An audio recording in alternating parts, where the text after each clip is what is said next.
Excellent. So last lecture was asynchronous online, right? Did everyone watch the last lecture that was posted? It's a pretty fundamental lecture. We went over a lot of really interesting concepts, such as an memory heap allocation, which is how we can not statically define everything. And that's actually, and I gave you a little bit of a motivation of how C++ was built on top of C. So we keep hearing how you have the C family that started with C and that evolved to C++, and then Java was its own thing, but inspired by that. C++ is actually written in C. So we had a really good question a lecture ago or a couple lectures ago about how could you create methods for your data structures. And so the answer there was that, well, everything inside of our system is in memory and therefore has a memory address, including our code. And so just like we can access data structures, just like we can access values by referencing its memory, we can access function calls by referencing its memory. So I showed you a little example of a function pointer where we actually create a pointer that points to a function that you can then bind to a data structure, which gives you something that's very object-like. So if you wanted to know how you walked up from C to Java, that's how you did it. And I talked with a couple of y'all. I think we're going to take a little different pace for today's lecture. We're going to take a small break because we've finally got to the point where I've discussed everything I wanted to talk about with C. And now it gives me an opportunity to see how much of that you've actually been able to absorb and how much you can actually practice. So today we're going to have a little bit of a workshop. We're going to have a team-based workshop. Let me show you what the goal is going to be. Okay. Well, my system's being very laggy. Give me a moment. Okay, so the first thing I'm going to do here is let's take a look at, so I have a Java file, ToDoList.java. So one of the most common apps that you can try to build when you try to learn a new language is a to-do app, right? Because it does all the interesting things that will challenge you on building a complete experience that has a task. Because if you think about the core concepts about a to-do application, it requires user input. It requires the ability to print something back out to the user, to the console. It requires the ability to store data in an interesting way, like with a to-do list. You want to add entries into it and you want to remove entries and you want to view what's currently in there. Actually, let's take a look. So let me see. I have, let's see. Let's start by doing this. Let's examine this app. In fact, let's examine, we'll examine the Java version of this app. So we have a to-do list that's written in Java. And so here, let's run it. We see it's very simple. Add task, view task, remove task, and exit. We can, well, let's start by selecting to view task, and we can see, well, there's nothing in there, right? Empty to-do list. So now let's go ahead and select one to add a task.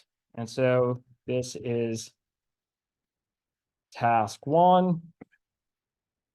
So now if I go to view, I can see now that this is task one. Perfect. Let's go ahead and add another task.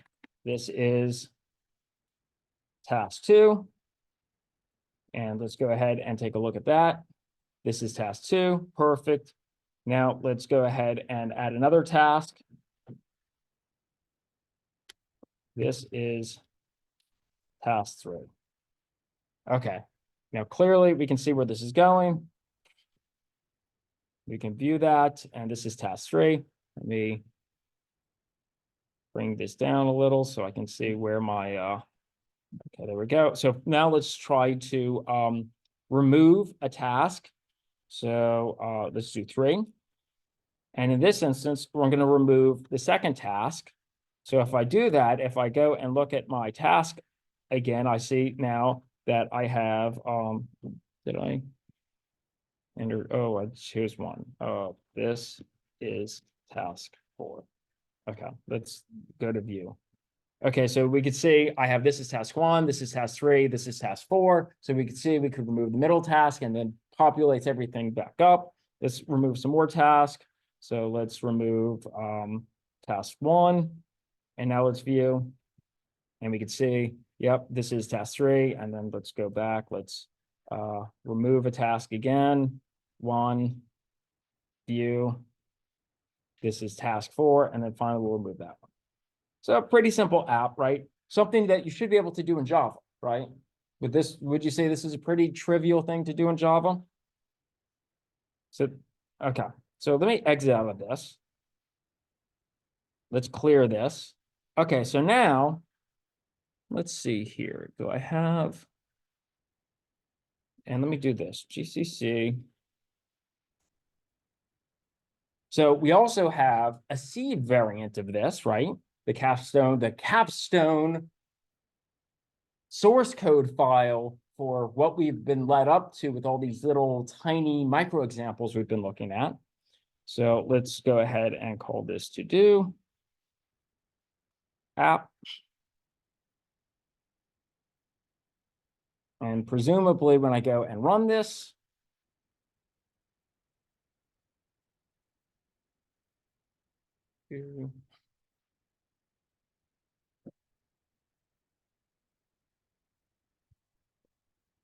system's under heavy duress, trying to compile a to-do app. And so while we're waiting for my system to catch up with us, one thing that I want everyone to do, and we'll come back to this in a moment, is if you go to our Git repository, there's going to be a README file into lecture 5. And in fact, there's going to be a Java file. So you don't even have to build this from scratch. I'm going to give you the Java code. And I want you all to break into teams of no larger, preferably 2, into groups of 2, but no larger than 3. Same with online groups. We'll have to figure out how we can get the online people to easily interact. I would probably advocate Discord and potentially even doing your own Discord server or whatnot so that you can like live stream with one another. But what I want you all to do is break into teams using the Java source code file as your basis. And then the source code files that we have from lecture that's already in this GitHub, see if you can't convert this Java code into C code over the course of this hour.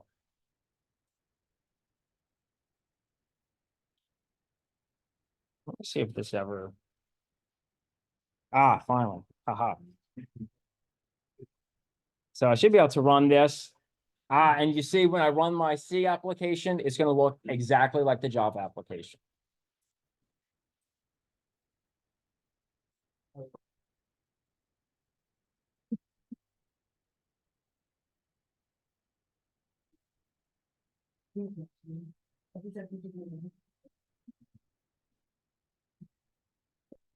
Task.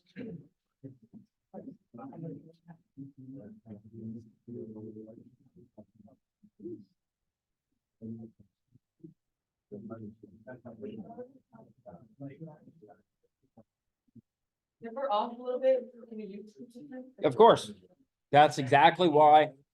Could not depend on things being even. And in fact, sometimes people like clusters of 3.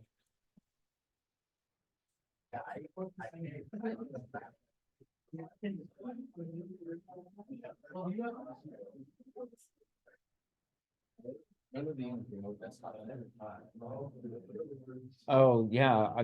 So I was just told moments ago that for some reason the system's down. If that's the case, try to partner up with someone who has a computer. If the remote desktops are not working, then partner with someone who has a computer so that you can do this locally. Because I think I was told just moments ago that we were having a system failure right before a systems class. So how apt.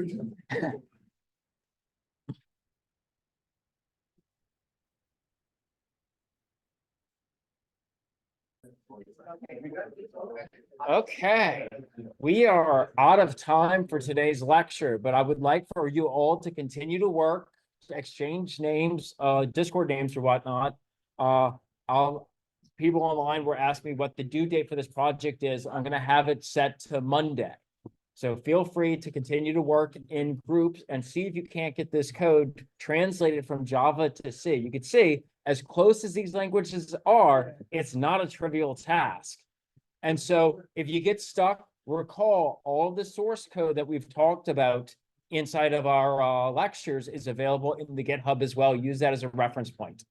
So if you want to see how you can have like a pointer to a character, or how to do multi-dimensional arrays or whatever, or if you want to look at how to make structs, there's basic examples. You should be able to download the source code files and even compile and execute them. So use that as your building blocks to try to translate this Java code back into C code. Anyway, everyone have a great day. I will see you all on Wednesday.